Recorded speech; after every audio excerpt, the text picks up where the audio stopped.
des objets plus froids, des infrarouges plus lointains.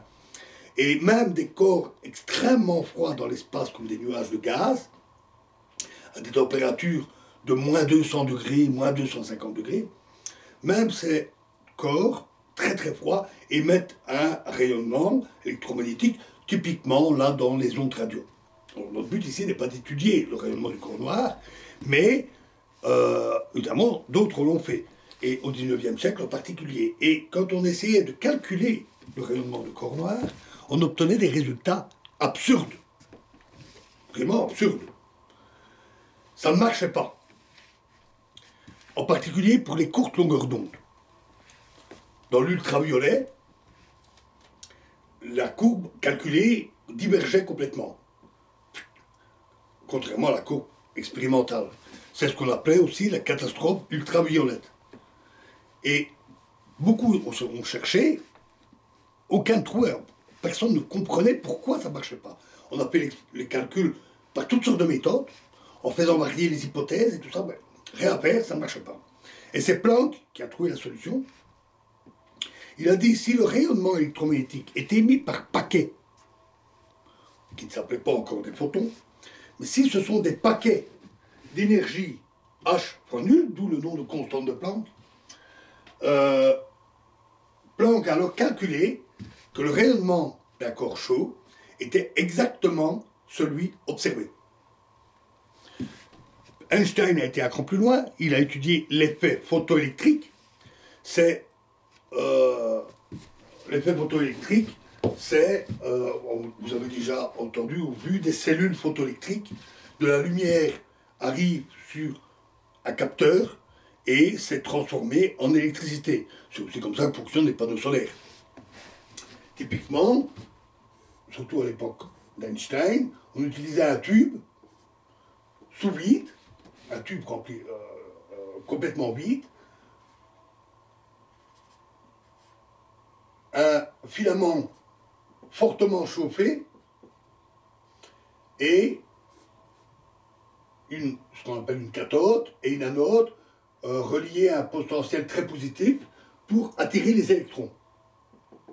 Et on peut placer une grille qui laisse pratiquement passer tous les électrons, mais portée à différents potentiels positifs ou négatifs qui permettent de faire des mesures et de calculer et de voir l'effet sur le courant qui passe ainsi dans le tube et de calculer l'énergie des électrons, etc. Et un effet qui avait été découvert avant Einstein, c'est que si on éclaire la cathode avec des ultraviolets, alors le courant passe beaucoup plus facilement. En fait, la lumière arrache des électrons au métal, d'autant plus facilement qu'il est chauffé, et ces électrons, alors attirés par le champ électrique, vont se propager dans le tube. Et si on essayait d'appliquer la théorie de Maxwell, la théorie des ondes électromagnétiques à ça, ça ne marchait pas. Parce que, à un endroit où se trouve un électron, il n'arrivait jamais assez d'énergie. Pas assez d'énergie pour l'arracher. Et les propriétés, les particularités de l'effet photoélectrique, que je ne vais pas décrire en détail ici, ne collaient pas du tout. Et c'est Einstein qui a analysé ce phénomène, pour lequel il a d'ailleurs reçu le prix Nobel. Et en analysant avec précision toutes les possibilités, il a découvert qu'une seule explication marchait. Si non seulement la lumière était émise, comme dans le corps noir, par paquets, mais comme si la lumière était elle-même composée de paquets d'énergie E égale H nu. Et un tel paquet d'énergie est concentré, et donc s'il percute un électron, il peut arracher l'électron. Et en faisant les mesures avec la grille, les différents potentiels, etc., il a retrouvé toutes les propriétés de l'effet photoélectrique avec cette simple hypothèse. Il parlait aussi de quanta, ou d'un quantum, quantum d'énergie, et le nom a suivi un peu après, le nom de photon pour le quantum d'énergie électromagnétique. On trouve aussi une autre relation, que je ne vais pas écrire en détail, mais on peut avoir l'impulsion d'une particule. Alors l'impulsion, notez souvent en P, c'est la masse fois la vitesse. On parle aussi de quantité de mouvement. Évidemment, ça c'est vrai pour une particule massive, comme une balle de fusil ou comme un électron qui a une masse. Les photons sont sans masse, il faut une formule relativiste, bon, peu importe.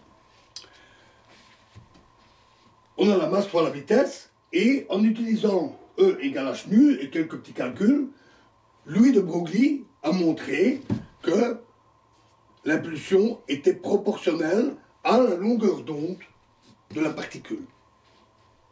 On retrouve à nouveau cette propriété ondulatoire. Et cette fois, on peut aussi le vérifier directement avec notre expérience.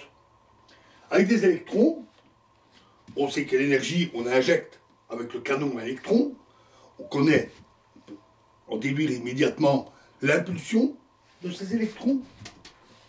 Et grâce à l'expérience typique de Young, on peut alors mesurer, grâce à la petite formule dont je parlais, on peut calculer la longueur d'onde des électrons, et ça correspond parfaitement à la longueur d'onde de Broglie. Et donc, les particules se comportent comme les ondes. Les particules sont des ondes, mais pas classiques, avec ce comportement d'impact localisé et de quantification. D'ailleurs, les deux sont liés. Un impact localisé parce que la particule est quantifiée. Il y a un paquet qui arrive. Et les quantifications sont données par une charge électrique unique pour l'électron. L'énergie est liée directement d'une particule quantique, je ne dirais pas corpuscule, puisque c'est une particule quantique a une énergie bien précise liée à sa fréquence et une impulsion liée à sa longueur d'onde. Alors bien sûr, depuis on a développé tout ça et on utilise tout ça. Un usage très courant des propriétés ondulatoires des électrons, c'est le microscope électronique. Très puissant, parce qu'il permet d'obtenir des longueurs d'onde très très courtes. Et on utilise, comme pour le microscope optique, c'est des effets liés à l'optique. On utilise des lentilles pour le microscope optique. On fait le même avec les électrons, sauf que les lentilles sont données par des bobinages qui créent des champs magnétiques pour dévier les électrons. Mais c'est exactement le même principe.